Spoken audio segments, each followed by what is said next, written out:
आप लोगों को 3 स्क्रीन्स विजिबल होनी चाहिए, एक ये कोड है, एक ये टर्मिनल है और एक ये ब्राउज़र है। ये तीनों आप लोगों को विजिबल हैं? विजिबल है सर। ठीक है।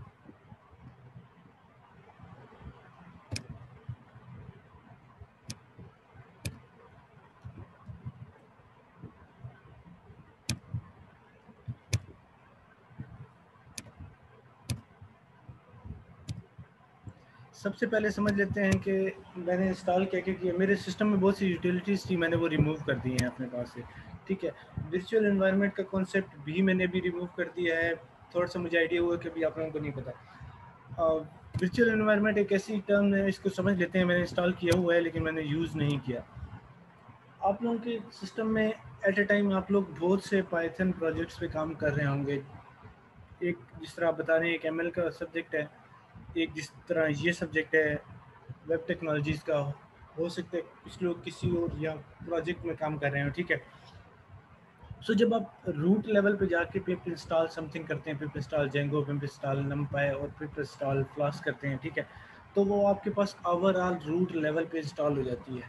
ठीक है, सो जब मैं एक प्रोजेक्ट में वो चीज़ यूज़ कर रहा हूँ, उस नमपाई का वर्जन डिफरेंट था, मैं कोई और प्रोजेक्ट काम कर रहा हूँ जिसमें नमपाई का वर्जन डिफरेंट था, तो उन दोनों में कॉन्फ्लिक्ट आना शुरू हो जाएगा किसी जगह पे। तो उसको अवॉइड करने के लिए हम वर्चुअल एनवायरनमेंट यूज़ करते हैं।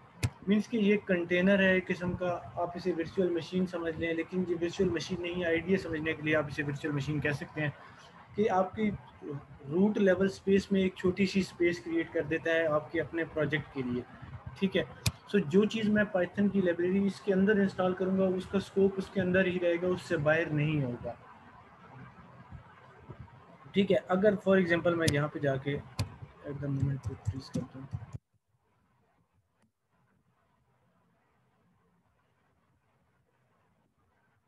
अभी मेरे पास पाइथन के ये मॉड्यूल्स इंस्टॉल्ड हैं।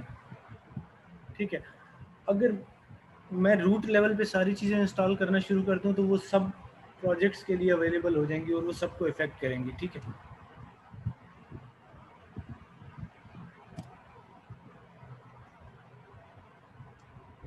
मैंने बहुत सी स्क्रीन शेयर की हैं तो मुझे अब चैट सही विजिबल नहीं होती, वो मिनिमाइज हो गई है। आप में से कोई एक बता सकते हैं, किसी ने अगर कोई क्वेश्चन किया है तो वो वर्बली बता दें, मैं उसका आंसर कर देता हूँ।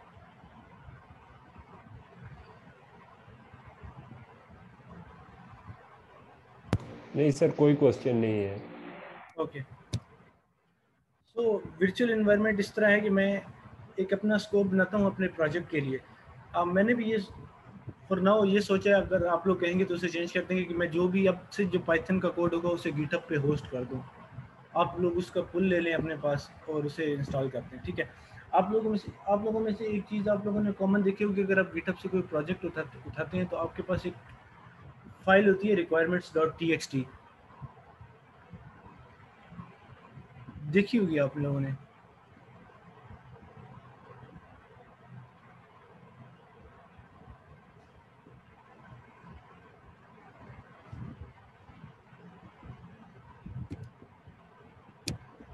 हेलो, यस सर, मैंने तो नहीं देखी। ठीक है, इसको ऐसे देख लेते हैं। जो मेरे पास ये लाइब्रेरीज हैं, अब जिस तरह मैंने देखा कि आप लोगों का FIP 2-3 लोग करते हैं, या आप लोगों का कोई और प्रोजेक्ट है वो 2-3 लोग करते हैं। सो अगर आपने कोई काम किया, आपने कोई लाइब्रेरी इंस्टॉल की है, वो आपने नेक्स्ट को DM करके बताने की बजाय आप इस कमांड को चलाएं।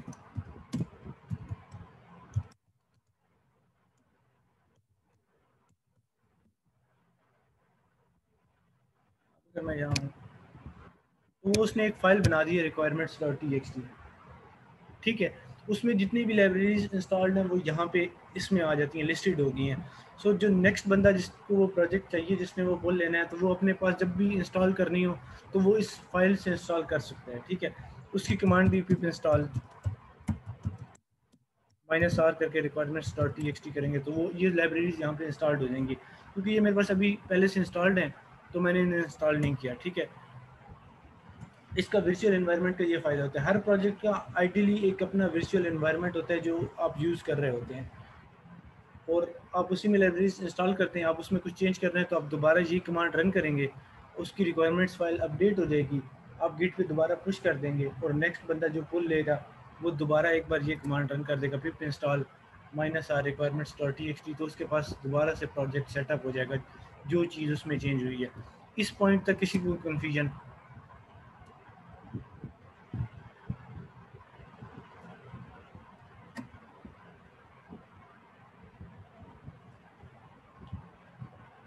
ओके, अब आ जाते हैं कि फ्लास्क मैंने कैसे इंस्टॉल किया है या आपने अपने सिस्टम पे कैसे इंस्टॉल करनी है। जैसे कि आप लोगों में से मोस्टली विंडोज़ यूज़ कर रहे होंगे, जो मुझे आइडिया है। सो आप पिप इंस्टॉल फ्लास्क करेंगे तो आपके पास फ्लास्क इंस्टॉल कर देगा।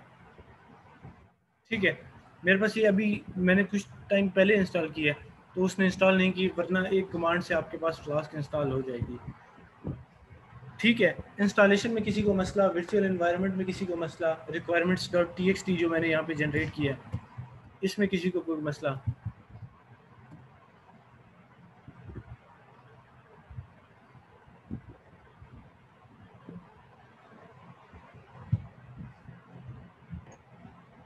तो सर क्लियर है। ठीक है, अब आ जाते हैं इस कोड की तरफ जो मैंने यहाँ पे लिखा हुआ है। सबसे पहले इस कोड को कमेंट कर देते हैं, बल्कि मैं इस कोड आ ही देता हूँ। ठीक है, मैंने एक इंपोर्ट की है फ्रॉम फ्लास्क, इंपोर्ट फ्लास्क। ठीक है, फ्लास्क एक मॉड्यूल है जिसमें से मैंने ये फ्लास्क इंपोर्ट कर लिया। ठीक है, ये वो मेरी ऐप का ऑब्जेक्ट होगा जो मेरी पूरी एप्लीकेशन को लेके चलेगा। मींस कि जहाँ पे ये ऐप का ऑब्जेक्ट होगा वहाँ से मेरी एप्लीकेशन स्टार्ट होगी, वो मेरी एप्लीकेशन का एंट्रेंस पॉइंट होगा, वो मेरी एप्लीकेशन का पाथ होगा, वो मेरी एप्लीकेशन का रूट होगा। ठीक है, ये जो फ्लास्क मैंने इंपोर्ट किया इसका ऑब्जेक्ट मैं यहाँ पे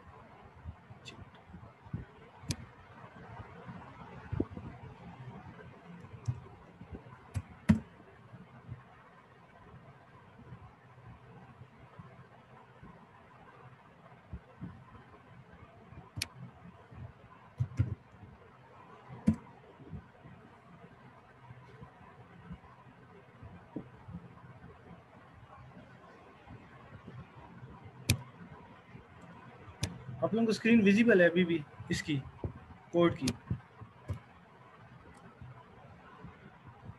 टर्मिनल नजर आ रहा सॉरी, टर्मिनल है नजर? टर्मिनल।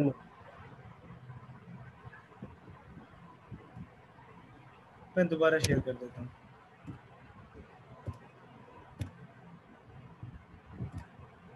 अब विजिबल है आप लोगों को ये कोड?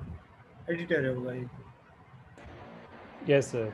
ठीक है, इस लाइन पे मैंने फ्लास्क इंपोर्ट किया है। इस लाइन पे मैं फ्लास्क का एक ऑब्जेक्ट बना रहा हूँ, इसी फ्लास्क का, और इसमें बाय डिफ़ॉल्ट अंडरस्कोर नेम इसलिए पास कर रहा हूँ कि मेरी एप्लीकेशन स्टार्ट यहाँ से हो रही है। अगर ये मैं किसी एप्लीकेशन में एज अ मॉड्यूल इंसर्ट कर रहा होता या मेरे पास कोई और मॉड्यूल लिखा होता जिसको मैंने यहाँ पे इंसर्ट करना था, तो यहाँ पे उस मॉड्यूल का नाम जाता इंपोर्ट हो गया। सो ये बेसिक स्टार्टिंग लेवल पे है, तो मैं अंडरस्कोर नेम करके इसको यहाँ से स्टार्ट कर रहा हूँ। मीन्स कि इसको आप ऐसे कंसीडर कर सकते हैं एट द मोमेंट ये नन है। मीन्स कि मैं यहाँ पे कुछ पास नहीं कर रहा, ना कोई मॉड्यूल है ना कुछ है, मेरी एप्लीकेशन यहाँ से स्टार्ट हो रही है। जो ये ऑब्जेक्ट है ये मुझे ऐप रिटर्न कर रहा है, ये ऐप मेरी एप्लीकेशन का स्टार्टिंग पॉइंट होगा, यहाँ से मेरी एप्लीकेशन स्टार्ट होगी। जहाँ पे ये ऐप का ऑब्जेक्ट मैं डिफाइन करूँगा, जहाँ से मैं ये रन करूँगा वहीं से मेरी एप्लीकेशन स्टार्ट होगी। उसी फाइल को मैं जाके सर्वर पे रन कर दूँगा या अपने लोकल सिस्टम पे उसी फाइल को रन करूँगा तो मेरा सर्वर चलना शुरू हो जाएगा। ठीक है, इन दो लाइंस में किसी को कन्फ्यूजन या समझ ना आई हो कि ये मैंने क्या किया है या यहाँ पे क्या हो रहा है? ये एक ऑब्जेक्ट बन रहा है, ये एक इंपोर्ट है फ्लास्क की, यहाँ से एप्लीकेशन स्टार्ट होती है। ये ऑब्जेक्ट मुझे रिटर्न करता है एप्लीकेशन ऐप, वो ऐप मैंने अपने पास सेव कर लिया है। किसी को इस पॉइंट तक कोई कन्फ्यूजन? सर ये नेम की समझ नहीं आई। नेम एक डेकोरेटर टाइप एक चीज़ है। मैं बाय डिफ़ॉल्ट यहाँ पे नेम इसलिए पास कर रहा हूँ, इसको आप इस तरह समझ सकते हैं ये नन है। मीन्स कि मैं यहाँ पे नन पास कर रहा हूँ। अगर आप जावा बैकग्राउंड से आप यहाँ पे नल समझ लें, मैं यहाँ पे नल पास कर रहा हूँ। मीन्स कि मेरी एप्लीकेशन स्टार्ट ही यहाँ से हो रही है, रूट लेवल से बेसिक लेवल पे। मेरे पास कोई और मॉड्यूल नहीं है जो मैं यहाँ पे पास करूँ, ठीक है। अगर मेरे पास एक मॉड्यूल यहाँ पे लिखा होता जो जो मेरी एप्लीकेशन उसको एज ए इनपुट ले के आगे चलती, तो मैं यहाँ पे वो मॉड्यूल इंपोर्ट करके और उस मॉड्यूल का नाम यहाँ पे पेस्ट कर देता, तो मेरी एप्लीकेशन उस मॉड्यूल को अपने पास लेती। फ्लास्क का ऑब्जेक्ट तब बनता जब वो मॉड्यूल अपने पास ले लेती और मेरे पास ऐप में उस मॉड्यूल का एक्सेस होता। एट द मोमेंट मैं बिल्कुल स्टार्ट से शुरू हो रहा हूँ, तो मैं यहाँ पे नेम पास कर रहा हूँ, ये उसका सिंटैक्स है। नेम, एक चीज़ नेम होती है, इसको ऐसे समझ लें। पाइथन में आप लोगों ने कभी मेन डिफाइन किया है?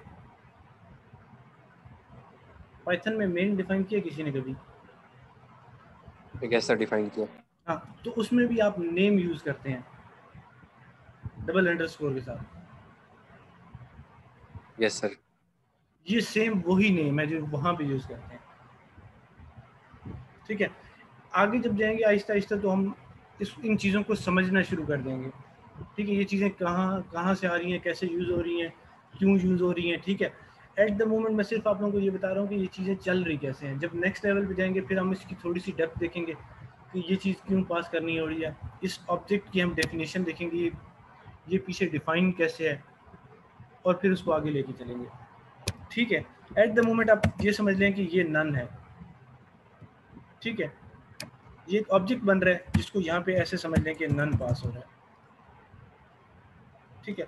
लेकिन ये नन नहीं है, आगे जाके हम इसकी इम्प्लीमेंटेशन को समझेंगे। अभी आप इतना समझ लें कि ये नन पास हो रहा है यहाँ पे। इस पॉइंट तक किसी को कंफ्यूजन? सर क्लियर है। ठीक है। सिर्फ दो बातें, एक इंपोर्ट हो रही है और एक फ्लास्क का ऑब्जेक्ट बन रहा है जिसे मैंने ऐप की वेरिएबल में अपने पास सेव रख लिया है।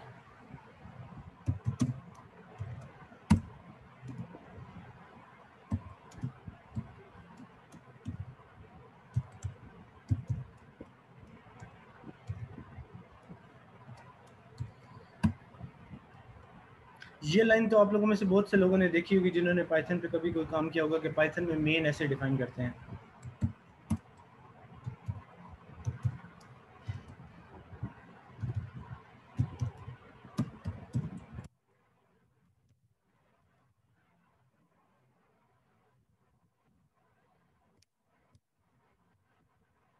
इस लाइन को भी कमेंट कर देते हैं, इस लाइन को समझ लेते हैं। पाइथन में आप मेन ऐसे डिफाइन करते हैं, मीन्स कि आपकी एप्लीकेशन का स्टार्टिंग पॉइंट अगर आपने देना हो, आपने अपनी फाइल का स्टार्टिंग पॉइंट देना हो, तो आप ऐसे डिफाइन करके बताते हैं कि मेरी एप्लीकेशन इस पॉइंट से स्टार्ट होनी चाहिए, ठीक है। सो मैंने जो यहाँ पे एप्लीकेशन बनाई थी, ऐप का ऑब्जेक्ट बनाया था, उसके रन मेथड को कॉल कर दिया है। फॉर नाउ हम इसको भी उड़ा देते हैं, ठीक है। जो एप्लीकेशन ऐप का ऑब्जेक्ट मुझे फ्लास्क से रिटर्न हुआ था, उसके रन मेथड को मैंने कॉल कर दिया है। जब मेरा कंपाइलर इस लाइन पे पहुंचेगा तो वो मेरी एप्लीकेशन को स्टार्ट कर देगा, मींस कि मेरा सर्वर चलना शुरू हो जाएगा एक स्पेसिफिक आईपी और एक पोर्ट पे। आईपी जो होगा वो लोकल होस्ट वाला होगा, पोर्ट जो है वो फ्लास्क की बाय डिफ़ॉल्ट 5000 रहती है। 5000 पोर्ट पे वो चलना शुरू कर देगा, ठीक है। इन 4 लाइन्स में किसी को कंफ्यूजन, क्योंकि जब तक आप लोगों को ये नहीं समझ आएगी फिर जो मैं नेक्स्ट लेवल लिखूंगा वो आप लोगों को समझ नहीं आएगा।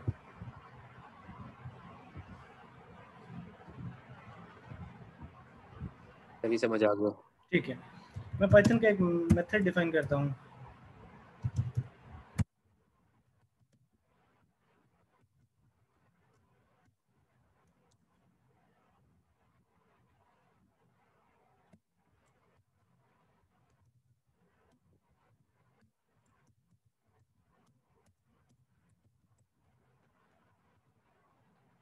इस लाइन में किसी को कंफ्यूजन, मैंने सिंपल एक पाइथन का मेथड डिफाइन किया है, जो एक मेथड है जो रिसीव कुछ भी नहीं करता और रिटर्न कर देता है हेलो वर्ल्ड, ठीक है। फेयर है ना? या इस लाइन में किसी को कंफ्यूजन?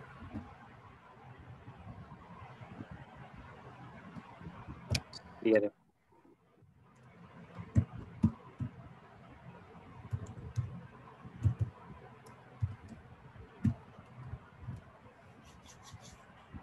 अब समझ लेते हैं इस लाइन को। मैंने एक डेकोरेटर डिफाइन किया है ऐप, जो हमारे पास ऑब्जेक्ट था उसका रूट मीन्स कि ये रूट वो होगा जो ब्राउज़र में URL होगा, ठीक है।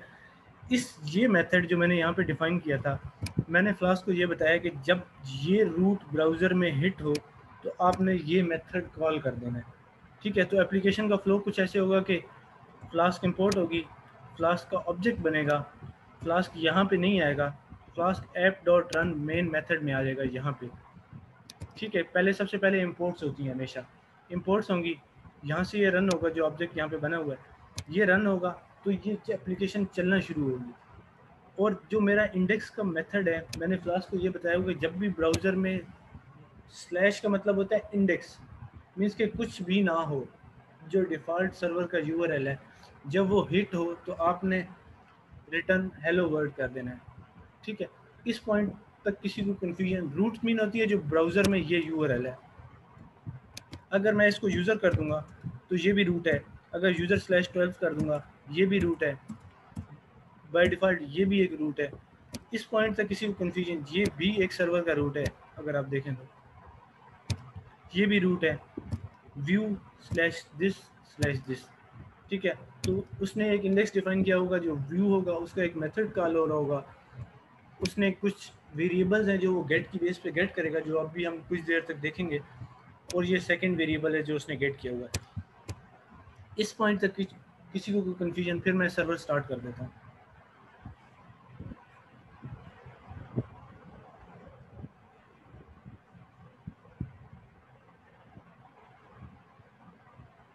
एनी क्वेश्चन या कोई कन्फ्यूजन, किसी भी तरह का कोई भी क्वेश्चन हो कि मैंने सात लाइनों में क्या किया है, फ्लास्क इंपोर्ट किया है, फ्लास्क का ऑब्जेक्ट बनाया है, ऐप डॉट रन कॉल किया है, एक इंडेक्स का मेथड जिस तरह पाइथन का होता है वो डिफाइन किया है, उसका एक रूट डिफाइन किया है। मैंने आप लोगों को स्टार्ट में कहा था, अगर आप देखें वीक में जाके जो हम बैकएंड वाला वीक है उसमें रूट का एक वर्ड यूज हुआ होगा, रूट आपका URL होता है।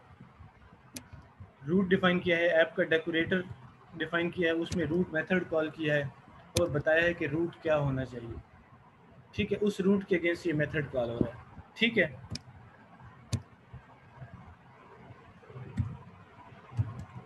अब मैं सर्वर स्टार्ट कर देता हूँ। देखें, फ्लास्क यूज़ करने की सबसे बड़ी वजह ये है कि आप फ्लास्क को ऐसे स्टार्ट कर सकते हैं। मैं इसको क्लियर कर देता हूँ।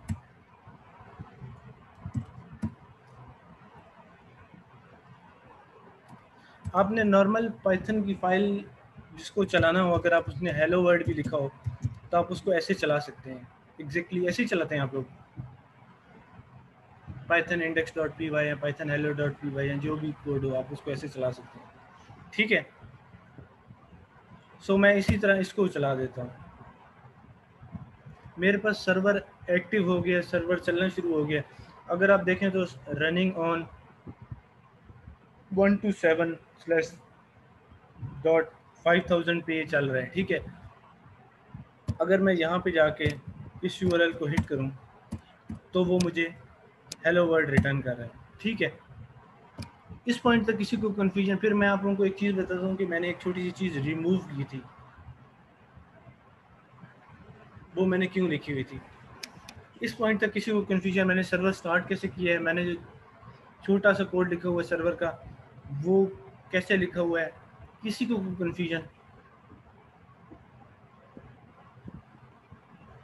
सॉरी, समझ आ गया, ठीक है। अब देखिए यहाँ पे एक वार्निंग आ रही है, this is development server, do not use it in production, ठीक है। मीन्स कि ये जो काम है ये डेवलपमेंट के लिए हो रहा है, आप प्रोडक्शन पे जाएंगे आप ऐसे नहीं जाते, ठीक है। क्योंकि जो एप्लीकेशन अभी आपने लिखी हुई है 1 सेकेंड में डाउन हो सकती है, 1 सेकेंड में अप की जा सकती है, इसको अपनी मर्जी से चेंज किया जा सकता है, ठीक है। ये कुछ एडवांस लेवल की एक चीज़ लिखी हुई है, इसको हम आगे जाके देखेंगे। इन लाइंस को समझ लेते हैं।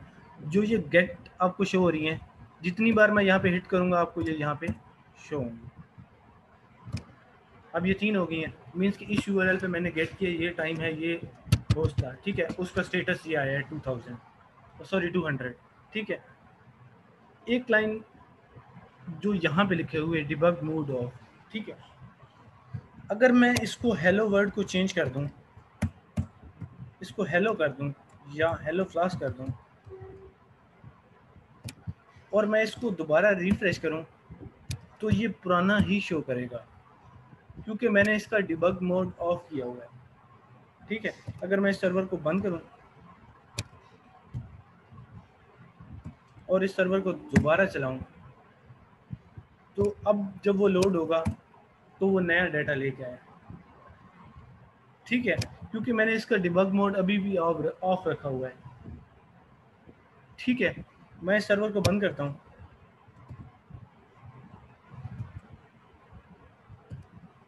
मैं जाता हूं यहाँ पे एप्लीकेशन डॉट रन में, जो चीज़ मैंने एक लाइन रिमूव की थी, डिबग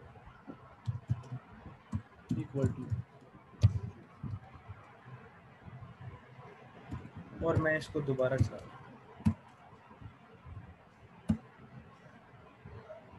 अब अगर यहाँ पे जाके देखें आप, debug mode is on, debugger is active, debug pin ये है, रीस्टार्ट विद स्टैट, बाकी लाइन सेम है।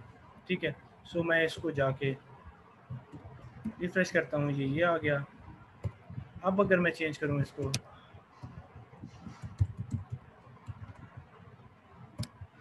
और इसे रन करूँ, तो वो रन टाइम पे डेटा लेके आ रहा है। ठीक है, जब आप अपने पास डेवलपमेंट में रखेंगे तो आप इसका डिबग मोड ट्रू कर देंगे। ठीक है, इसके रखने के दो फायदे हैं। अभी एक और फायदा भी मैं आप लोगों को बताता हूँ।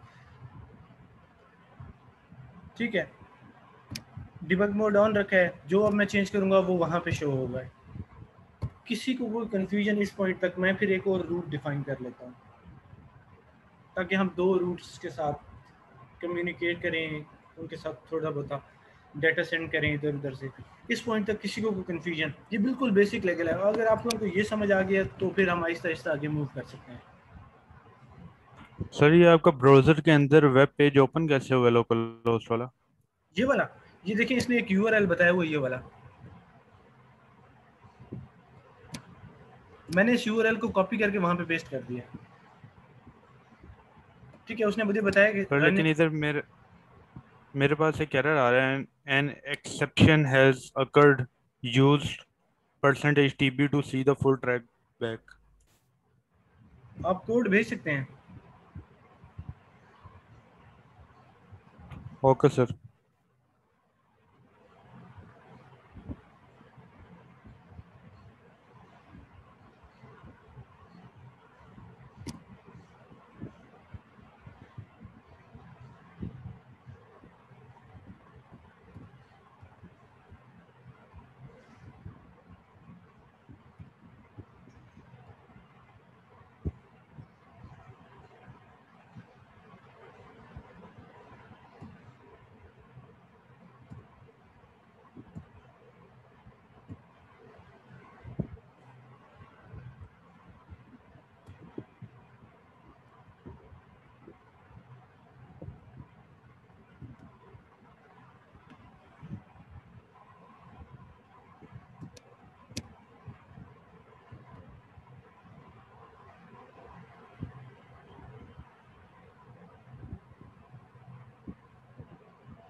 ये चीज़ क्या है?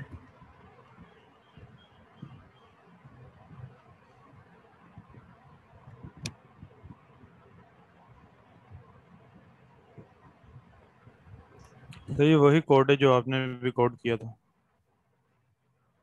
ये चीज़ क्या है?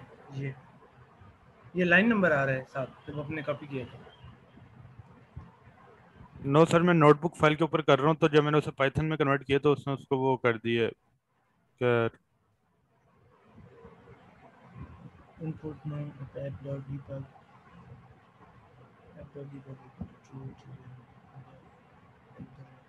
आप एरर भेज सकते हैं।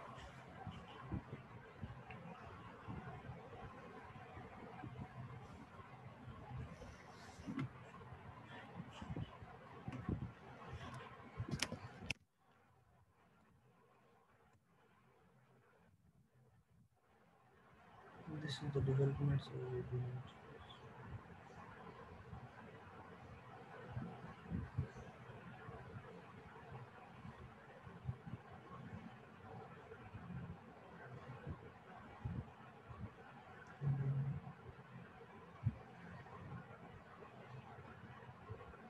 स्ट्रेंज, आप अपना कोड किसी तरह मुझे भेज सकते हैं किसी ऐसी जगह जहाँ पे ये लाइन नंबर ना आए, ताकि मैं यहीं पे चला के क्लास के सामने ही देख लूँ।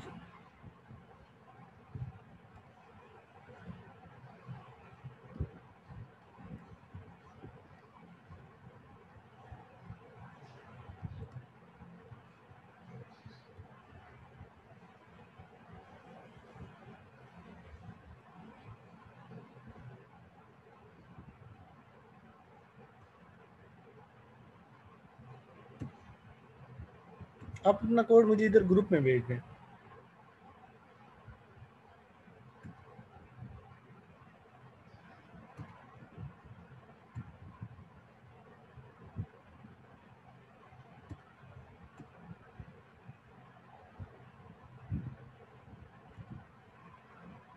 हेलो, किधर चले गए हैं? मुझे कोड भेज दे, मैं वहाँ पे ट्राई कर लेता हूँ। यस सर, मैंने सेंड कर दिया।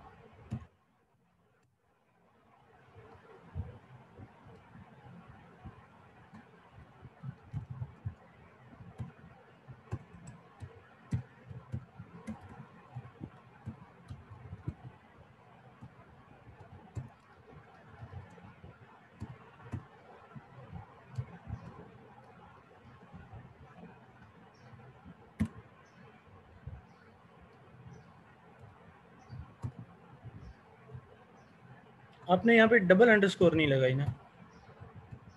यहाँ पे भी डबल अंडरस्कोर होनी चाहिए, यहाँ पे भी डबल अंडरस्कोर होनी चाहिए। ठीक है,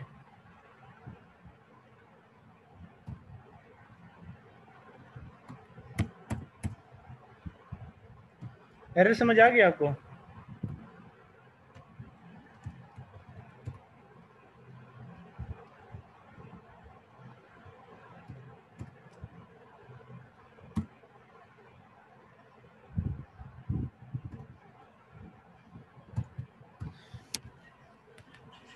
सर मेरे पास डबल अंडरस्कोर ही है, यहाँ पे मैंने व्हाट्सएप पे सेंड किया तो वो सिंगल हो गया, पता नहीं उसका क्या इशू है।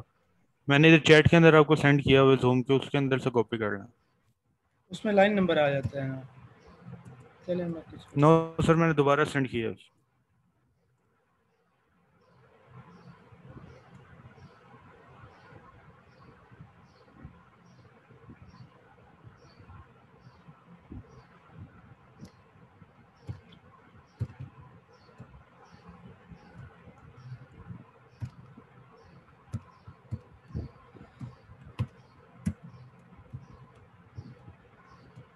ये मैं प्रूफ कर लूँ।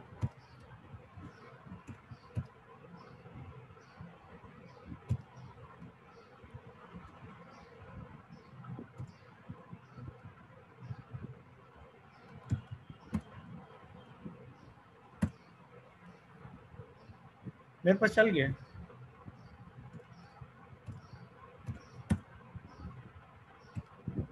आपका कोड ही है, चल गया। सर लेकिन ये इधर मुझे एरर दे रहा है। आपकी इंस्टॉलेशन में कोई मसला होगा, इसको क्लास के बाद देख लेते हैं। आप कॉल पे रहिएगा। होगा सर। ठीक है,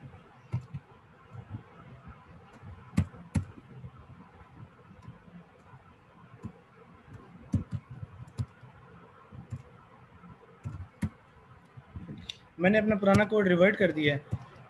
अब मैं एक लेवल आगे जा रहा हूँ। मैं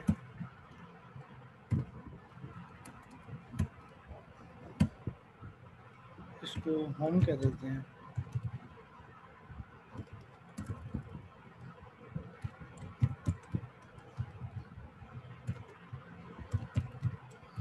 अच्छा, एक और चीज़, मैं इसको एरर ही दिखा देता हूँ आप लोगों को। मैं इसको रन करता हूँ, मैं हिट करता हूँ, मेरे पास सर्वर रुक गया है और मुझे एरर आ गया है। ठीक है, view function mapping is over writing an existing endpoint. ये दो मेथड्स के नेम सेव नहीं हो सकते। ठीक है, ये पाइथन में भी नहीं हो सकते। आप एक से ज़्यादा मेथड नहीं लिख सकते, वो सेपरेट बात है। आप ओवरलोडिंग कर दें, ओवर राइडिंग कर दें। ठीक है, so each view must be unique, इन्हें आप व्यू कहते होते हैं। ठीक है, हर व्यू का नेम यूनिक होना चाहिए। मैंने एक रूट डिफाइन किया है होम, ये डिफाइन किया है और मैंने सर्वर दोबारा चला दिया क्योंकि वो एरर आया था, सर्वर ब्रेक हो गया।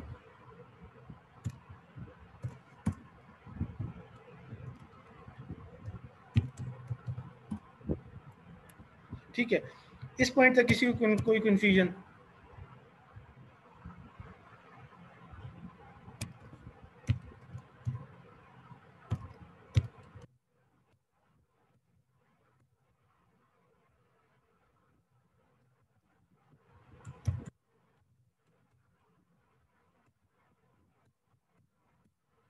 मैंने यूआरएल चेंज कर दी है जानबूझ के, उसका नाम यूज़र रख दिया था। अब मैंने होम को हिट किया तो 404 आ जाएगा नॉट फाउंड और यूज़र पे ही आ गया। ठीक है, यहाँ तक आप लोगों को समझ आ गई है। फिर मैं एक लेवल नेक्स्ट स्टेप पे जाते हैं जो कि यहाँ पे काम हो रहा है। यहाँ पे ये वेरिएबल इंटीजर गेट हो रहा है। यहाँ तक आप लोगों को समझ आ गई है? Yes sir. किसी को कुछ समझ ना आ रहा हो या किसी को कोई बात समझ ना आ रही हो तो वो पूछ सकता है। बिल्कुल ना समझ आ रही हो, कोई बात ना समझ आ रही हो, किसी पॉइंट पे कोई इश्यू हो तो आप पूछ सकते हैं।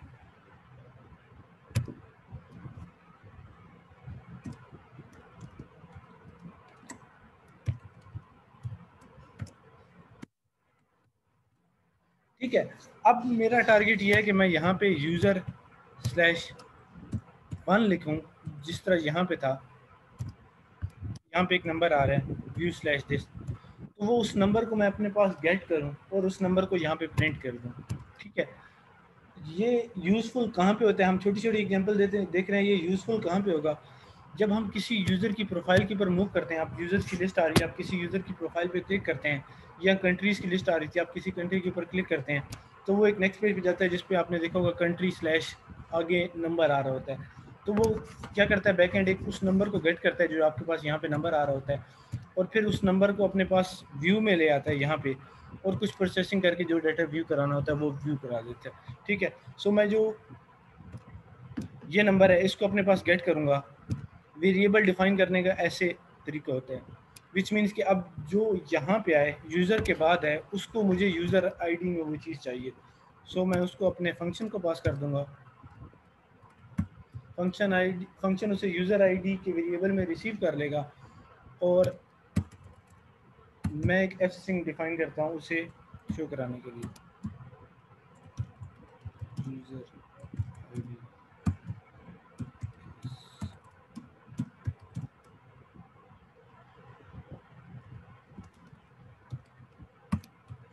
इस लाइन ऑफ कोड में किसी को कंफ्यूजन?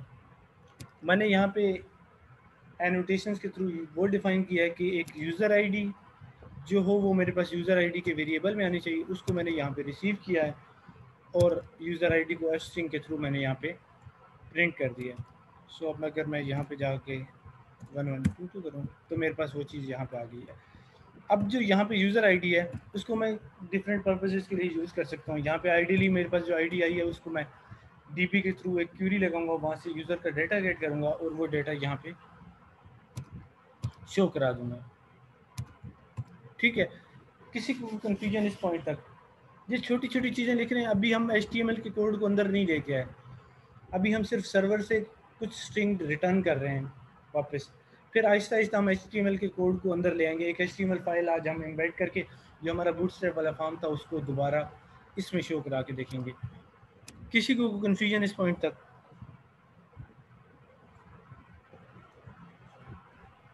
क्लियर है। ठीक है, अब मैं यहाँ पे छोटी सी HTML लिखता हूँ।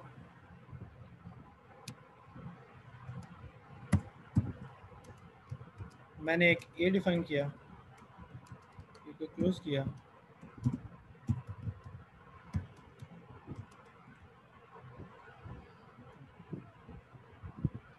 लेट से ये हो जाए यूजर स्लैश 12 और मैं इसको यूजर कर देता हूँ।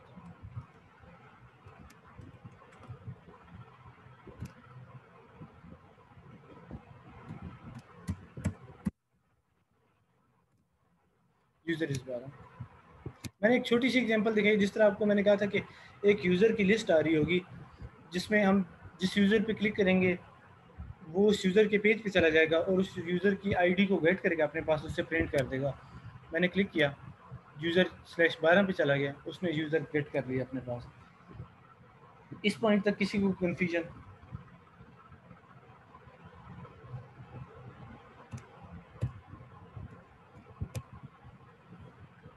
ठीक है, ये जितनी भी रिक्वेस्ट हम अभी देख रहे हैं ये गेट रिक्वेस्ट हैं, हमने पोस्ट रिक्वेस्ट कहीं भी नहीं देखी अभी तक। ठीक है, सो मैं क्लास टेस्ट करने के लिए आप लोगों को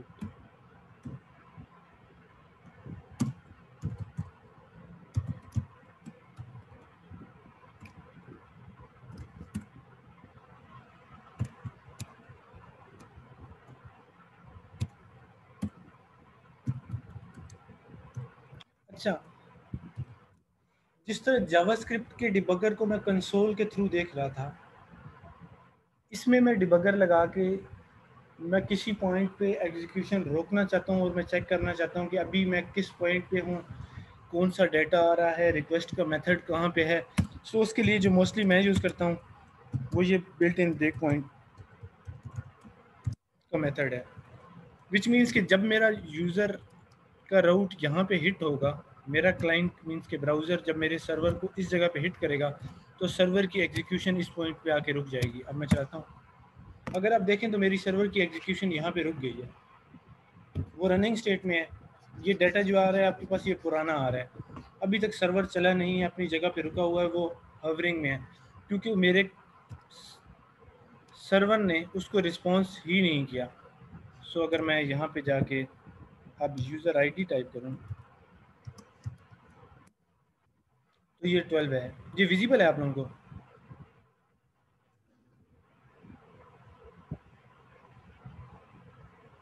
हेलो? Yes sir. ठीक है, मेरी एग्जीक्यूशन सर्वर की यहाँ पे तब तक रुकी रहेगी जब तक मैं यहाँ से कंटिन्यू नहीं करता। मैंने एक लाइब्रेरी इंपोर्ट की थी रिक्वेस्ट की, सो उस लाइब्रेरी को यूज़ करते हुए मैं रिक्वेस्ट, मेरे पास ये रिक्वेस्ट है, मैं रिक्वेस्ट का मेथड चेक कर सकता हूँ। ये गेट रिक्वेस्ट थी। ठीक है, ये छोटी छोटी चीज़ें हैं, इसको हम आहिस्ता आहिस्ता एक्सट्रीम लेवल पे लेते जाएंगे। ये रिक्वेस्ट की जो लाइब्रेरी है इसको हम आगे जाके यूज़ करेंगे। मैं यहाँ पे चेक करूँगा कि वो गेट है या पोस्ट है। ठीक है, अगर वो गेट है तो यूज़र का डाटा रिटर्न करें, अगर पोस्ट है तो डाटा सेव करें।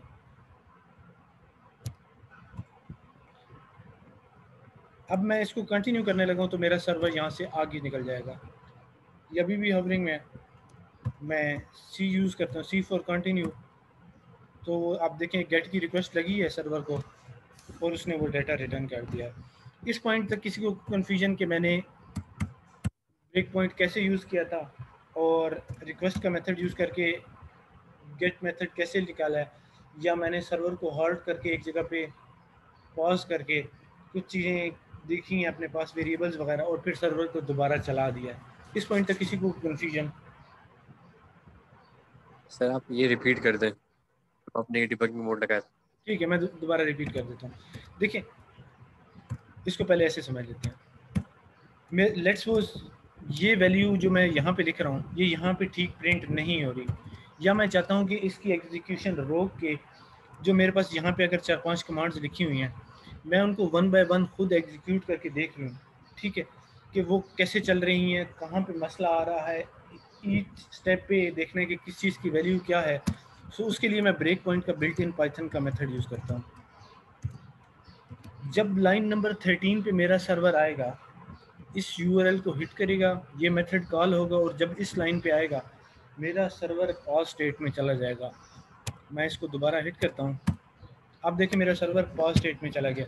इस पॉइंट तक आपको समझ आ गई है जिन्होंने क्वेश्चन किया था? यस सर, ये समझ आ गया। ठीक है, जब मेरा सर्वर पॉज स्टेट में चला गया, आप यहाँ पे देखें तो मुझे एक पीटीबी का ऑब्जेक्ट मिल गया। मीन्स कि ये देखें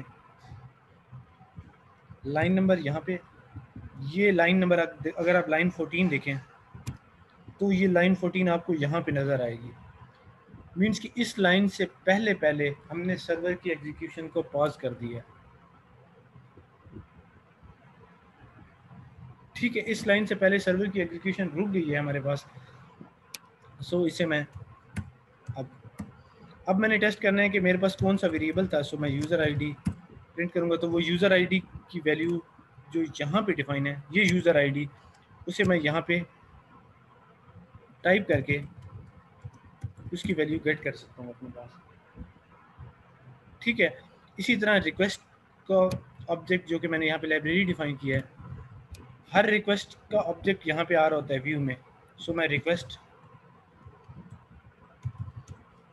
टाइप करता हूँ तो वो मुझे बताता है ये यूआरएल है आपका और उसकी टाइप ये थी। सो उसको मैं चेक करने के लिए मेथड, ऑल्दो मुझे यहाँ पे शो हो रहा है गेट है, लेकिन फिर भी मैं श्योरिटी के लिए यहाँ पे टाइप कर लेता हूँ। ठीक है, ये इसलिए मेथड है कि मैं यहाँ पे ये चेक कर सकता हूँ फ्यूचर में रिक्वेस्ट डॉट मेथड करके डबल इक्वल टू गेट।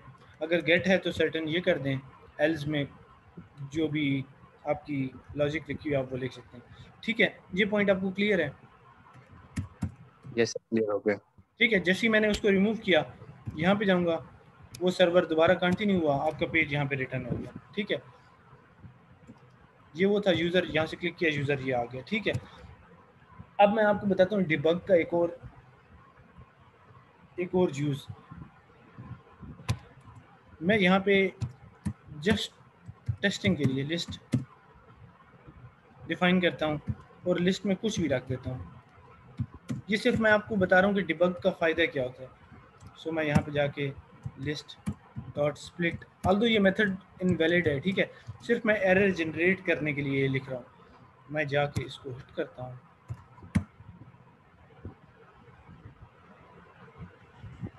और आप देखें, क्योंकि मैंने डिबग मोड ट्रू किया हुआ था तो उसने मेरे पूरे पेज पे वो एरर दिखा दिया है जो एरर आया है, list has no attribute split. ठीक है, अगर ये डिबग ऑफ हो या प्रोडक्शन मोड पे चल रहा हो तो ये एरर शो नहीं करते। कभी किसी साइट पे शायद आपने देखा हो, कभी कभी ऐसा हो जाता है कि आपको साइट के इंटरनल एरर भी शो होना शुरू हो जाते हैं कि ये इशू आ रहा है, तो वो प्रोडक्शन पे डिबग मोड ऑन करके चले जाते हैं, जिसकी वजह से ये एरर शो होना शुरू हो जाते हैं। सो लोकली आप जब आप डिबग मोड ऑन रखेंगे जो यहाँ पे है आपके पास, और आप कोई भी एरर जनरेट कर देंगे गलती से, तो आपको पूरा एरर यहाँ पे भी शो होगा और यहाँ पे तो वो एरर शो हो रहा ही होता है। ठीक है, सो मैं इसको दोबारा रिमूव कर देता हूँ।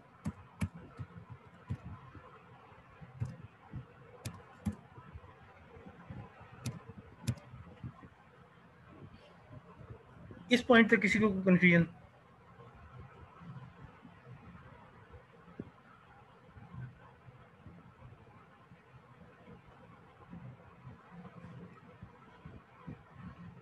All okay?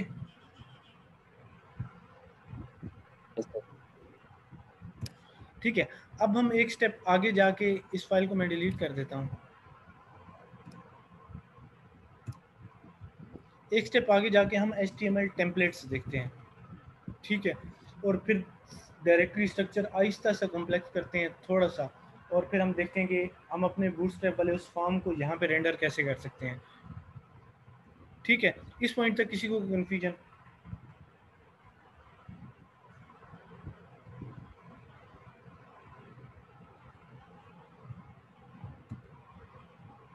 सर मैंने अपना लोकल स्टार्ट किया, लेकिन ठीक है, वो रिलोड करे लेकिन ऑन नहीं हो रहा। एरर क्या आ रहा है आपके पास?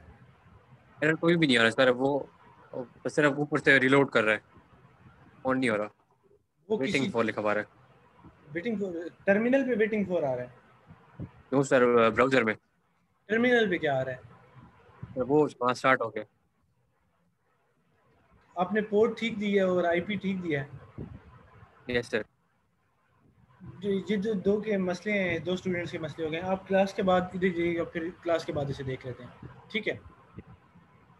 ठीक है सर। ठीक है, अब हम समझ लेते हैं कि अगर हमने HTML का पूरा पेज रिटर्न कराना हो सर्वर से तो फ्लास्क के थ्रू कैसे होता है। ठीक है, अभी तक मैं रिटर्न यूज़ करके जो चीज़ रिटर्न करनी थी वो रिटर्न करा लेता था।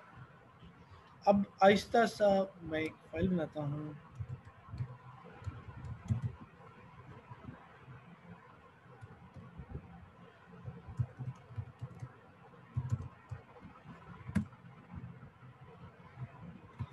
मैंने एक डायरेक्टरी बनाई है टेम्पलेट्स, उसके अंदर एक फाइल बनाई है HTML.index.html। ठीक है, अब जो टेम्पलेट्स की डायरेक्टरी मैंने बनाई है, ये डायरेक्टरी आपको बनानी पड़ेगी, ये मस्ट है।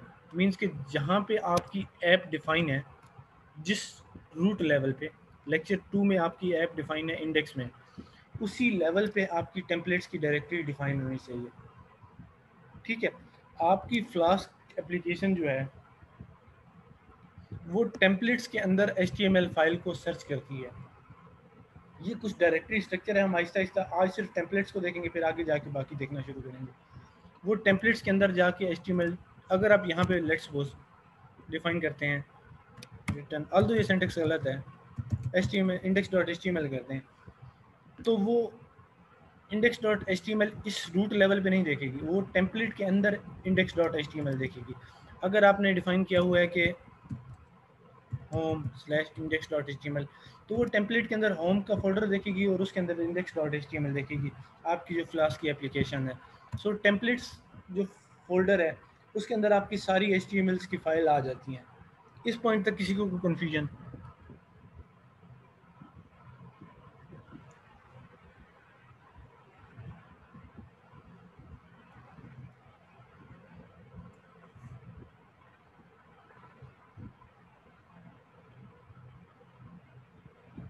No confusion? सर आपने जो बताया ये होम वाला, तो ये होम डायरेक्टरी टेम्पलेट के अंदर होगी? हाँ, ये टेम्पलेट के अंदर होगी। जब आप लिखते हैं home.html, तो वो टेम्पलेट्स की डायरेक्टरी के अंदर जाके होम की डायरेक्टरी देखेगा, उसके अंदर index.html जो होगी उसको रेंडर करेगा। अगर आप इसको ऐसे लिख देते हैं लेट्स सपोज home/nav/index.html, तो वो टेम्पलेट्स की डायरेक्टरी के अंदर होम की डायरेक्टरी देखेगा, उसके अंदर nav की डायरेक्टरी देखेगा, उसके अंदर जाके index.html देखेगा। ठीक है, इस पॉइंट तक किसी को कंफ्यूजन? ठीक है सर। अब ये सिंटेक्स गलत है, ये सिंटेक्स ऐसे नहीं होता। ये मैं रिटर्न यहाँ पे करा रहा हूँ, स्ट्रिंग रिटर्न कर सकता हूँ, नंबर रिटर्न कर सकता हूँ, एक ऑब्जेक्ट रिटर्न कर सकता हूँ, एरर रिटर्न कर सकता हूँ, लेकिन मैं HTML फाइल ऐसे रिटर्न नहीं कर सकता। उसके लिए मेरे पास एक मेथड है,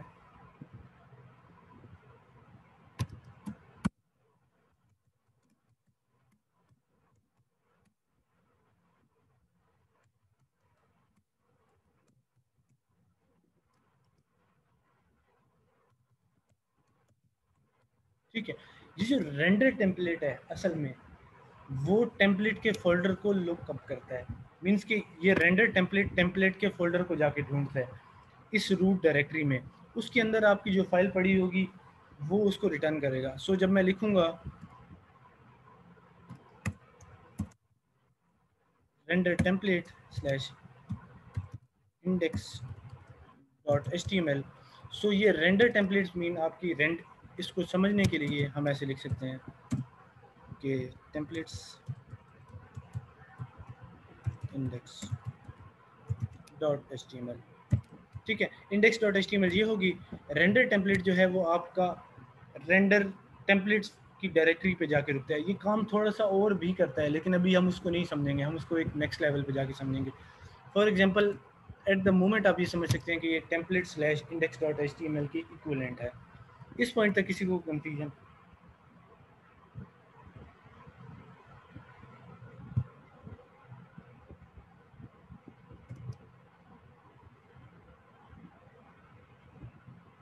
एनी कंफ्यूजन, क्वेश्चन?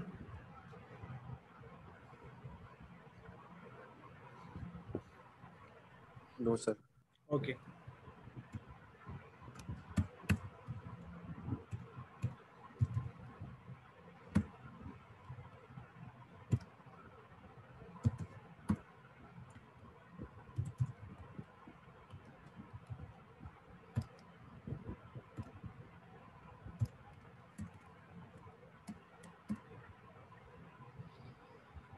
अब अगर आप देखें तो ये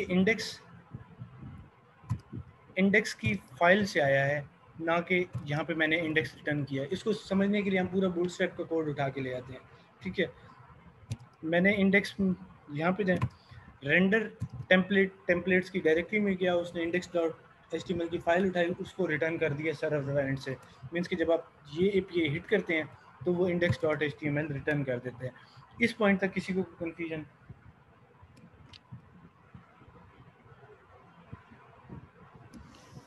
हम इसमें फिर बूटस्ट्रैप का फॉर्म एम्बेड कर देते हैं।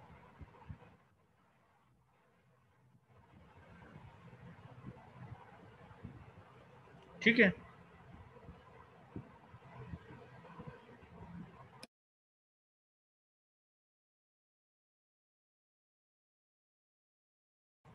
जस्ट अ सेकंड में चार्जर कनेक्ट कर लूँ।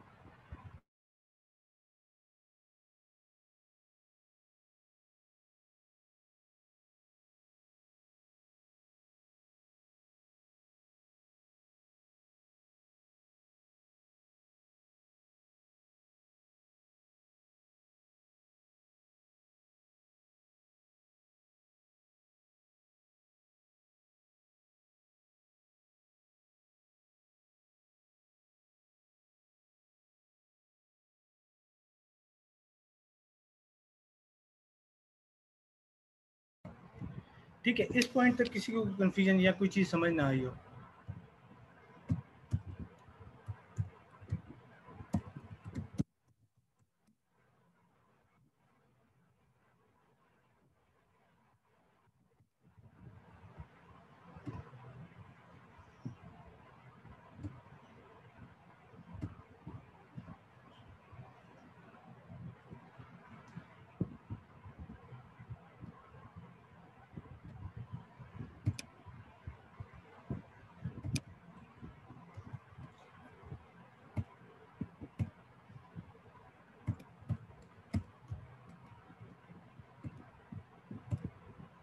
क्लियर अंडरस्टैंडिंग के लिए मैंने बूटस्ट्रैप का एक फॉर्म उठाया, उसको यहाँ से रिटर्न करा दिया। किसी को ये समझ ना आई हो कि मैंने इस लाइन में क्या किया है?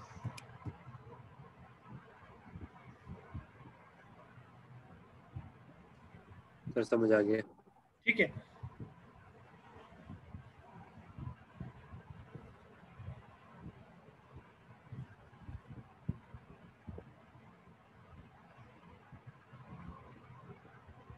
एक और चीज़, अब हम वापस जाते हैं अपने इस एग्जांपल पे।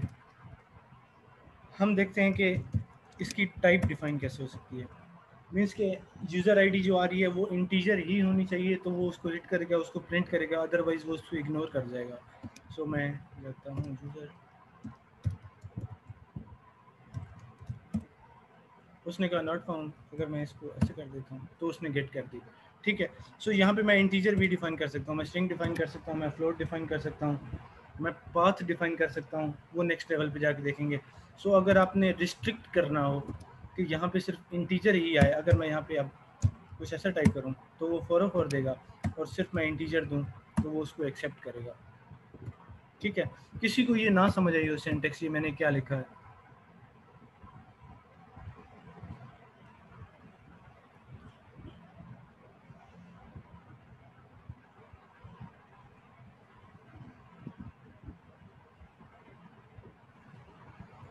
ठीक है, यहाँ तक ऑल ओके?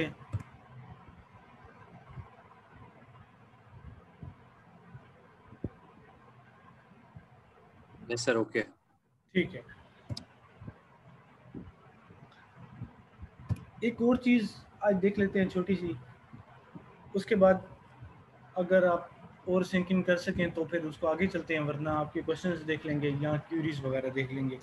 ठीक है, सो मैं यहाँ पे डिफाइन करता हूँ मेथड्स।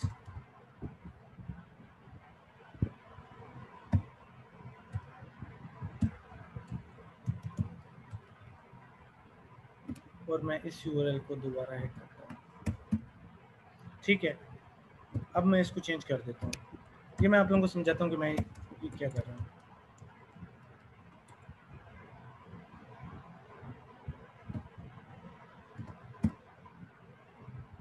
मेरे पास एक एरर आ गया। ठीक है, method not allowed, the method is not allowed for the requested URL. ठीक है, जो मेरा रूट है, जो मेरा यूआरएल है यहाँ पे, ये मैं इसके साथ मेथड डिफाइन कर सकता हूँ। ठीक है, ये चीज़ें इसलिए डिफाइन कर सकते हैं की जाती हैं ताकि कोई आपके सर्वर को हिट ना करे, इनवैलिड डाटा ना सेंड करे। अगर किसी ने एपीआई देख ली है तो वो इनवैलिड डाटा सेंड करके आपकी डीवी को मैनिपुलेट ना करे या आपके सर्वर को क्रैश करने की कोशिश ना करे। जिस तरह मैं इंस्पेक्ट करके डिफरेंट वेबसाइट्स का डाटा निकाल के ले आता था, जो जेसन हम देख लेते थे, उन्होंने ये मेथड्स बैकएंड पे डिफाइन किए होते हैं। सो अगर मैं मेथड इक्वल टू पोस्ट कर देता हूँ तो मैं इस यूआरएल को अब ब्राउज़र में हिट नहीं कर सकता, और अगर मैं इस मेथड को गेट कर देता हूँ तो ये ब्राउज़र में सिर्फ गेट ही जाएगा। अगर आप इस पर पोस्ट सेंड करने की कोशिश करेंगे तो वो मेथड नॉट अलाउड का एरर दे देगा। ठीक है, ये किसी को ये बात ना समझ आई हो।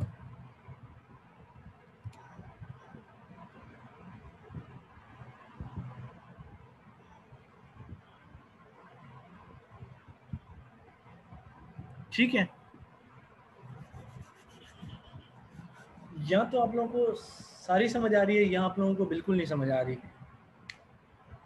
समझ आ रही है।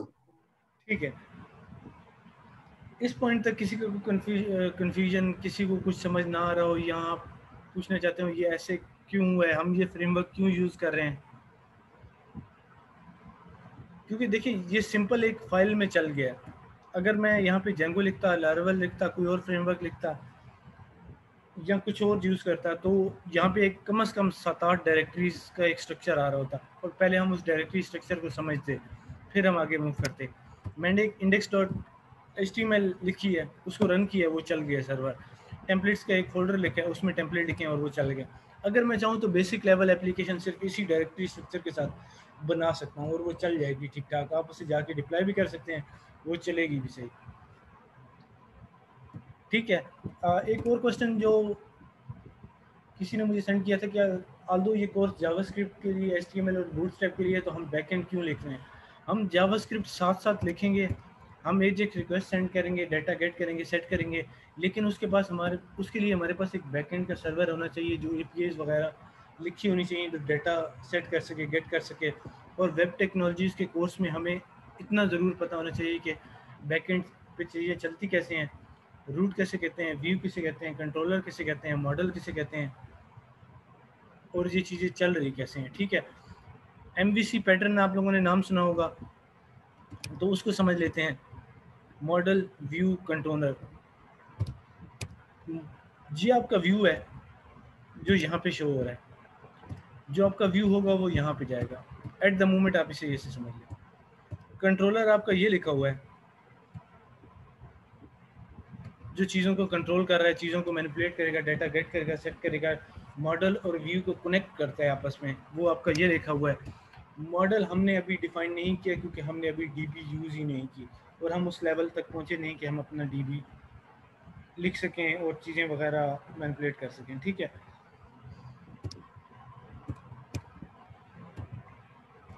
इस पॉइंट तक किसी का कोई क्वेश्चन, किसी भी तरह का कोई क्वेश्चन?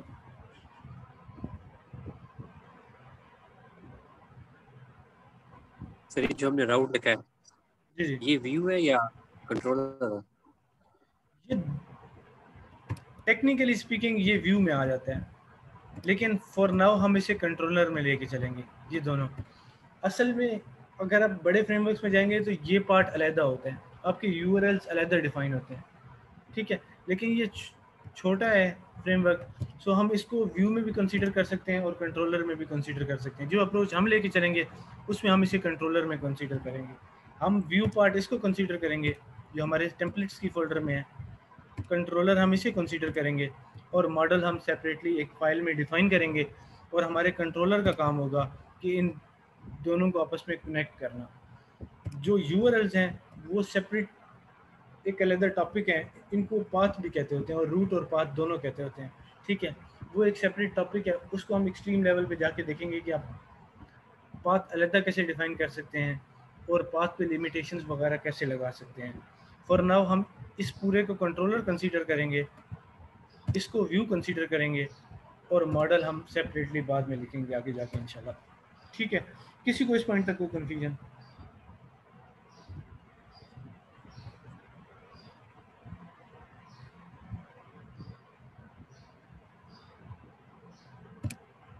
Any confusion? मुझे तो क्लियर है। ठीक है, अब एक लेवल एडवांस पे जाते हैं। आप लोगों को यहाँ तक चीज़ें समझ आ गई हैं तो मैं आहिस्ता से थोड़ा सा एडवांस लेवल पे चले जाता हूँ ताकि नेक्स्ट लेक्चर्स में हमें आसानी हो, पहले 2 लेक्चर्स नहीं हो सके। ठीक है,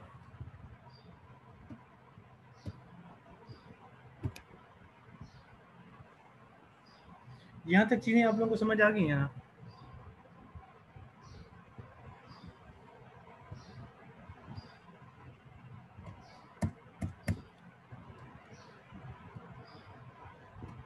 मैं इसको चेंज कर रहा हूँ इस तरह,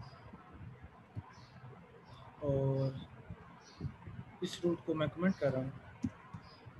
सो अब अगर ये रूट नहीं है तो मैं बाय डिफ़ॉल्ट हिट करूँगा तो ये नॉट फाउंड आएगा, और जब मैं यूज़र स्लैश समथिंग हिट करूँगा तो मेरे पास इंडेक्स का पेज आ जाएगा। ठीक है, मैं एक टॉपिक डिस्कस करने जा रहा हूँ, उसको हम डीपली बाद में जाके डिस्कस भी करेंगे, चीज़ें समझेंगे भी सही और देखना भी शुरू करेंगे, लेकिन अभी सिर्फ मैं सिंटेक्स उसका बता रहा हूँ, और अगर आप लोगों को वो समझ आ जाता है तो फिर हम देखेंगे कि वो चीज़ें चल रही कैसे हैं। ठीक है, सो मैं यहाँ पे इसका इंट रिमूव कर देता हूँ, इसका नेम कर,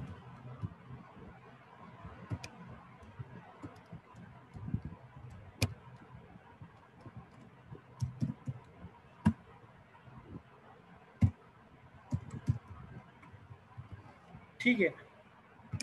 जो मैंने आप लोगों से कहा था कि यूज़र यहाँ पे कुछ टाइप करेगा, यूज़र स्लैश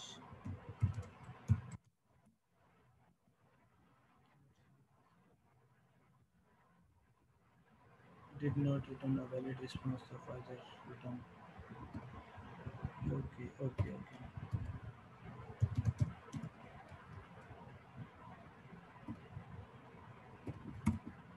ठीक है, जिस तरह मैंने आप लोगों से कहा था कि यहाँ पे एक यूज़र का URL आएगा जिसको यहाँ पे हम क्लिक करते थे तो वो एक रीडायरेक्ट हो जाता था। ये नेम हमारे पास यहाँ पे आ जाएगा, हम कुछ डाटा गेट करेंगे, यहाँ से कुछ मैनिपुलेशंस करेंगे। लेट्स सपोज मैं यहाँ पे गेट डाटा फ्रॉम DB,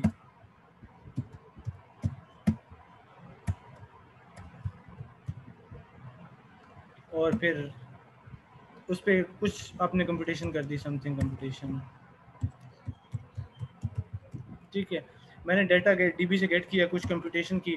अब मैंने वो डाटा दोबारा सेंड करना है व्यू में, यहाँ पे सेंड करना है और इस डाटा को यहाँ पे डिस्प्ले करना है। ठीक है, सो मैंने वो डाटा यहाँ पे इस की के साथ पास कर दिया है, मीन्स के name could be something else, इसको मैं यूज़र नेम कर देता हूँ, आप कहते हैं तो।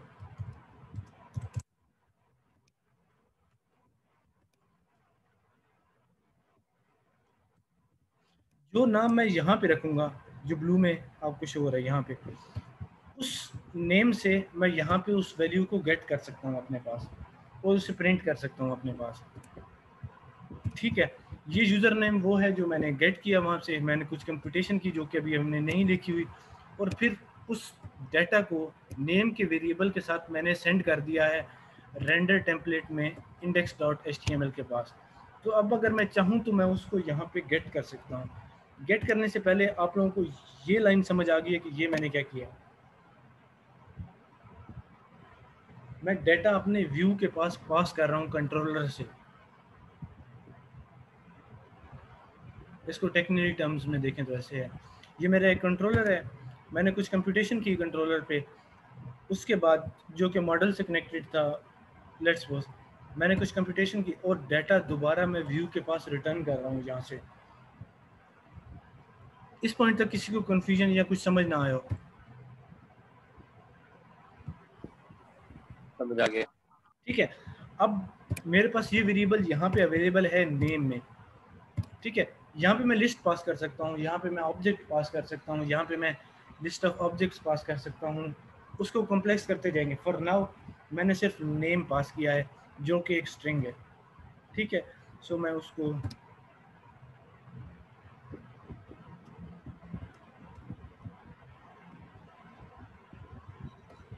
इस सिंटैक्स को समझते हैं।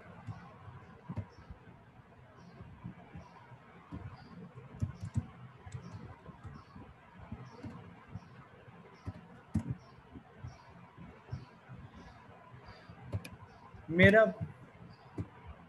जो ये वेरिएबल था वो यहाँ पे इस नेम के साथ आ गया।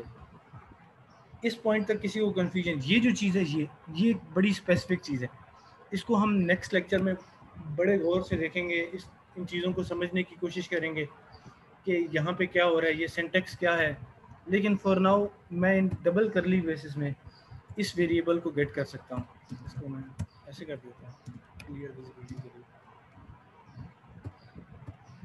ठीक है, जो चीज़ यहाँ पे होगी वो वहाँ पे प्रिंट हो जाएगी। लेट्स सपोज मैं यहाँ पे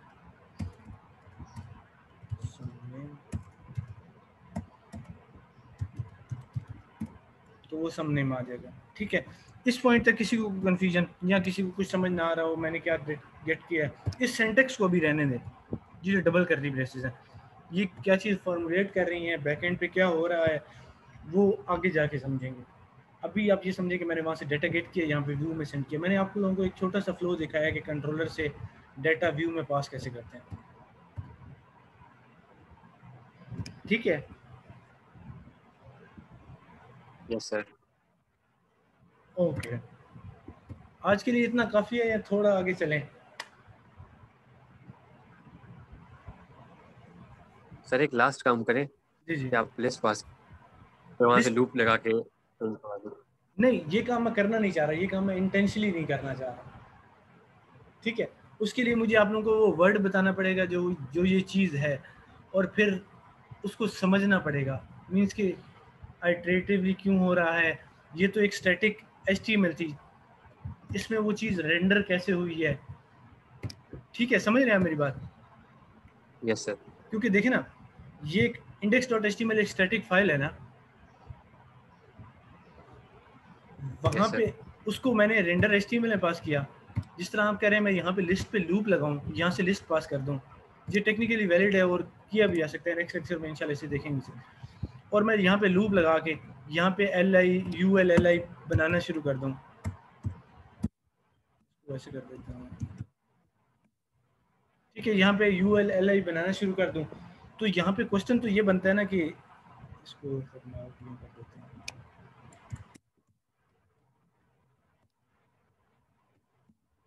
कि ये तो एक स्टैटिक पेज है HTML, उसमें लूप कैसे चल गया, उसमें पाइथन का कोड कैसे चल गया। समझ रहे हैं आप मेरी बात? Yes sir. सर यहाँ पे ना रेंडर वाला फंक्शन है तो वो काम करेगा ना, जब वो पहले उसमें एग्जैक्टली ये सबको साथ लेके चलना पड़ेगा। फिर हम समझेंगे कि रेंडर मेथड का काम, रेंडर टेम्पलेट का काम सिर्फ ये नहीं है कि वो ये पाथ बता दे कि टेम्पलेट /index.html, वो सिर्फ ये काम नहीं कर रहा होता, वो और भी बहुत से काम कर रहा होता है। ठीक है, फिर उसको ये ऐसे समझना पड़ेगा कि एक HTML के कोड में आपने पाइथन का कोड कैसे लिख लिया। समझ रहे हैं आप मेरी बात? Yes sir. क्योंकि ये पाइथन का कोड बन जाएगा ना जब आप लिखेंगे फॉर एलिमेंट इन लिस्ट और फिर लिस्ट प्रिंट करना शुरू कर दें, ये तो पाइथन का कोड हो गया कंप्लीटली। ठीक है, सो वो हम अभी काम वो करना नहीं चाह रहे, इसको नेक्स्ट लेक्चर में इंशाल्लाह जाके देखेंगे। ठीक है, फॉर नाउ इतना काफ़ी है मेरे ख्याल से। अगर आप चाहते हैं तो थोड़ी बहुत ही चीज़ें, एक दो और चीज़ें देख लें, क्योंकि ये ऑनलाइन लेक्चर है, कुछ लोग इसको रिकॉर्डेड देखेंगे और उनको डेफिनेटली क्वेश्चंस होंगे या कुछ लोगों को समझ नहीं आ रहा होगा, तो फिर ऐसा ना हो कि कोई एक पीछे रह जाए या कुछ स्टूडेंट्स को समझ ना आए। ठीक है, ठीक है सर, काफ़ी है। तो आज हम लोगों ने व्यू देखा है, कंट्रोलर देखा है। मैं इसकी छोटी सी एक असाइनमेंट बिल्कुल बेसिक लेवल की वो बना दूंगा। ये कोड आप लोग चाहते हैं कि मैं अपलोड करूं या ना करूं? जो ये कोड है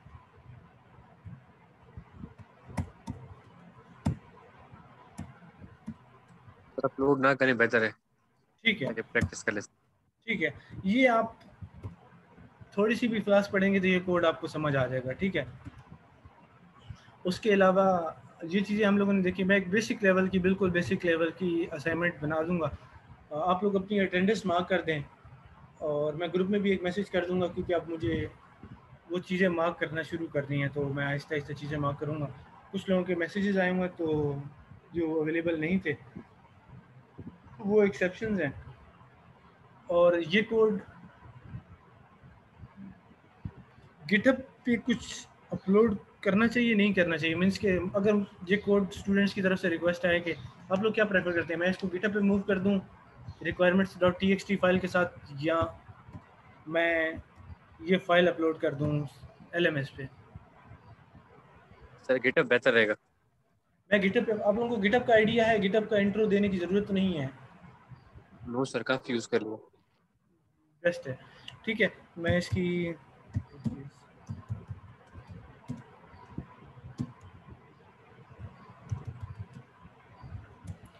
requirements.txt बना के आप लोगों को एक गिटहब पे रेपो बना के लिंक शेयर कर दूंगा, आप लोग वहाँ से फुल ले लें। और किसी भी टाइप का कोई क्वेश्चन हो, आपको फ्रेमवर्क की समझ ना आ रही हो, तो आप अभी भी पूछ सकते हैं।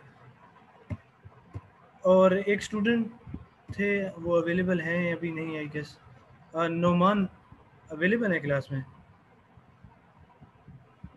Yes sir. आपका क्वेश्चन था वो रिएक्ट फ्रेमवर्क के अकॉर्डिंग या डिप्लॉयमेंट्स के अकॉर्डिंग? Yes sir. ठीक है, हम उस तरफ जाने की कोशिश करेंगे, बट उसके लिए बेसिक है कि आप लोगों को रिक्विजिट्स हैं कि आप लोगों को ये चीज़ें समझ आना शुरू कर दें। ठीक है, क्योंकि देखें रिएक्ट एक एडवांस लेवल का टॉपिक है, तो जब आप लोगों को ये चीज़ें समझ आ जाएंगी, मैं कोशिश करूँगा इंशाल्लाह इन एनी पॉसिबल सोल्यूशन के फ्लास्क की जो एप्लीकेशन है उसको हम होस्ट कर दें। ठीक है, लेकिन रेक समझने के लिए पहले ज़रूरी है कि आप लोगों को ये चीज़ें समझ आ जाएं, उसके बाद फिर हम रेक एक अलग रेक को आप फ्रेमवर्क तो नहीं कह सकते कंप्लीट, क्योंकि रेक में सिर्फ व्यू होता है, वी होता है आपके पास। ठीक है, मीन्स कि आप बैकएंड नहीं लिख सकते, आप कंट्रोलर नहीं लिख सकते, आप मॉडल नहीं लिख सकते, सिर्फ आप व्यू लिख सकते हैं रेक में। Okay sir. ठीक है, तो वो उसे हम आगे जाके देख लेंगे अगर टाइम मिला हमारे पास। ठीक है, सो ये चीज़ें मैं अपलोड कर दूंगा गिटहब पे, और कुछ लिंक्स वगैरह भी शेयर कर दूंगा वर्चुअल एनवायरनमेंट्स के। क्लास की बुक मैं आप लोगों के साथ शेयर कर दूंगा आज शाम को या कल सुबह तक इंशाल्लाह। सो मैं आप लोगों को बता दूंगा कौन कौन से लेक्चर्स हैं। jQuery के लेक्चर्स, जावास्क्रिप्ट jQuery की जो बुक अपलोड है उसके साथ मैंने लेक्चर्स लिखे हुए हैं कि कौन कौन से लेक्चर्स हैं, आप उन्हें एक दफ़ा गो थ्रू कर लें। और टाइम टू टाइम हम जब फ्रंट एंड पे जाएंगे हम जावास्क्रिप्ट jQuery देखेंगे वैलिडेशन के लिए, रिक्वेस्ट के लिए, और जब हम बैक एंड पे जाएंगे तो हम फ्लास्क देख रहे होंगे। ठीक है, इस बात में किसी को कन्फ्यूजन वगैरह तो नहीं है? No sir. ओके, और एक किसी का क्वेश्चन था, किसी स्टूडेंट का क्वेश्चन था, आई डोंट नो, उन्होंने अपना नाम नहीं बताया था, मैं चेक कर लेता हूँ। उन्होंने अपने FYP के अकॉर्डिंग या प्रोजेक्ट के अकॉर्डिंग कहा हुआ था कुछ, सो मैं उनसे कांटेक्ट कर लेता हूँ। मैंने सर अदनान को ईमेल लिखी हुई है आपके जो प्रोजेक्ट के अकॉर्डिंग, सो उनका रिप्लाई आता है तो मैं आपके साथ वो भी शेयर कर दूँगा, उन्हें मैं आज एक रिमाइंडर भी बता दूँगा। सो वो रिप्लाई आता है तो मैं आप लोगों के साथ वो शेयर कर दूँगा। तो बाकी कोई क्वेश्चन आपका कोर्स के अकॉर्डिंग, या कुछ कहना हो आपने, या कुछ समझ ना आ रहा हो, या बात ना समझ आ रहा हो, या कुछ एडिशन कुछ डिलीशन कुछ भी हो? सर फिलहाल तो काफी सही जा रहा है, फ्लो समझ आ रहा है। ठीक है, आप लोगों को फ्लो समझ आ रहा है? मेरी कोशिश थी कि मैं फ्लो इस तरह लेके चलूँ कि जिसने वेब पहले कभी भी ना देखी हो, बस बेसिक प्रोग्रामिंग का पता हो, उससे समझ आना शुरू हो जाए चीज़ें। सो मैंने स्टार्ट इस तरह किया है और मैं उस तरह लेके चला हूँ। अगर फिर भी आप समझते हैं कि किसी पॉइंट पे किसी स्टूडेंट को नहीं समझ आ रहा, तो आप ग्रुप में बता दें, मुझे ईमेल कर दें, DM कर दें। सो मैं इंशाल्लाह कोशिश करूँगा कि पहले उस पॉइंट को क्लियर करें, फिर आगे मूव करेंगे। ठीक है।